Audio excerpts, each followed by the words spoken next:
코미디언 박나래를 둘러싼 논란, 처음엔 내부 갈등처럼 보였다. 하지만 전 매니저들의 증언이 이어지면서 계약, 제도까지 한 줄로 이어진다. 전 매니저는 이렇게 말했다. 그때 사람은 안 바뀐다. 전 매니저 중 한 명은 단순 수행 매니저가 아니었다. 대표급 역할을 했다고 주장한다. 처음 제안된 조건도 일반 고용이 아니었다고 말한다. 월급이 아니라 매출의 10% 같이 키워보자는 이야기였다. 그래서 들어간 거다. 전 매니저는 스케줄 관리, 현장 총괄, 기획 보조, 그리고 회사 격리 업무까지 직접 맡았다는 주장이다. 일은 시작됐지만 계약서는 없었다고 한다. 계약서는 계속 나중에 쓰자고 했다. 1년 뒤에 쓰자고 했다. 약속했던 매출 10% 지급된 적은 없었다는 주장. 월 500만 원 이야기도 있었지만 실제 수령은 300만 원 안팎이었다고 말한다. 이때부터 전 매니저는 관계가 이상하다고 느꼈다고 한다. 퇴사를 결심한 결정적 순간, 신규 예능 촬영 준비 날이었다. 출발 당일 요청한 물건을 매니저들이 구하지 못했다.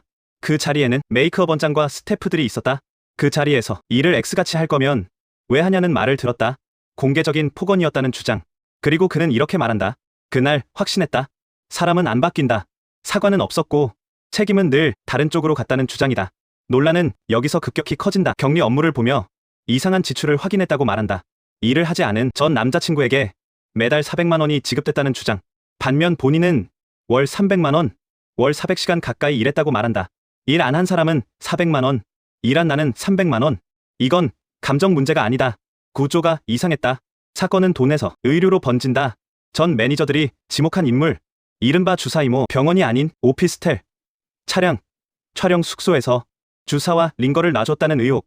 SNS에는 의사 가운, 교수 직함, 의료인처럼 보이는 사진들이 있었다. 하지만 의료계 확인 결과 주장한 의과대학은 존재하지 않는 곳으로 알려졌다. 이후 주사 이모는 SNS 게시물과 직함을 모두 삭제했다. 사건의 수위가 한 단계 올라간다. 2023년 3월부터 최근까지 의사 처방 없이는 구매할 수 없는 약을 매니저들 본인 명의로 대리 처방받아 박나래에게 전달했다는 주장. 대리 처방을 거부하면 이런 메시지를 받았다고 한다. 이것도 아티스트 케어다. 이미 나한테 한 번 준 이상 너희도 벗어날 수 없다. 앞으로 이 일 못할 수도 있다. 이 메시지들을 경찰에 증거로 제출했다고 밝혔다. 이 대목이 중요한 이유, 만약 사실이라면 불법 인지 상태에서의 강요 정황이 문제될 수 있기 때문이다. 또 충격의 추가 증언, 2023년 지방 촬영 당시 호텔로 또 다른 인물을 불렀다는 주장. 이른바 링거 이모, 즉 주사 이모 한 명의 문제가 아니라 반복된 패턴이라는 이야기다. 과거 예능에서 링거 맞았다는 발언 장면도 재조명됐고 현재 해당 장면은 비공개로 전환됐다. 폭로 이후 당사자 간의 만남도 있었다고 한다. 술을 마신 상태에서 대화가 이어졌다. 그 과정에서 노래방 가자는 말이 여러 차례 반복됐다는 주장. 정리하려는 자리 같지 않았다. 공식 합의로 보긴 어려웠다. 사과도 서면 합의도 없었다는 입장이다. 논란은 제도 문제로 확장된다. 지난해 9월 12일부터 이랬다. 계속 4대 보험 가입을 요청했지만 끝내 안 해줬다. 그런데 보험이 적용된 사람은 따로 있었다고 주장한다. 박나래 본인, 어머니, 그리고 전 남자친구. 나는 1년 동안 프리랜서처럼 일했다.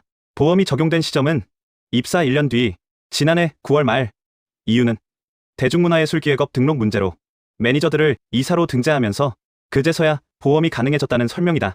실제 등기상 9월 26일 사내이사 취임, 10월 13일 등기 완료, 퇴사 2달 전이었다는 주장이다. 전 매니저는 이렇게 말한다. 이건 실수가 아니다. 선택의 문제였다. 논란이 커지자 전혀 예상 못한 이름들도 등장한다. 샤이니키, 정재영, 온유. 하지만 분명히 말해야 한다. 이들이 무언가를 했기 때문이 아니다. 주사 이모로 불린 인물의 과거 SNS 게시물이 재조명되면서다. 연예인 친분을 암시하는 사진과 글들, 그 과정에서 이름이 언급됐을 뿐 세 사람 모두 즉각 선을 그었다. 일면식도 없다.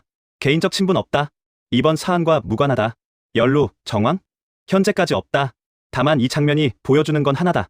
주사 이모라는 인물이 스스로를 연예계와 가까운 인물로 포장해왔다는 점이다. 전 매니저는 말한다. 이건 100개 중 하나다. 사람이 안 바뀌면 방식도 반복된다. 이건 우연히 터진 사건일까? 아니면 계속 굴러가던 구조가 드러난 순간일까? 아직 안 나온 99개. 그건 뭔데? 이게 어디까지 번질지 지금은 아무도 모른다. 또 어떤 폭로가 이어질지 구독하고 같이 지켜보자.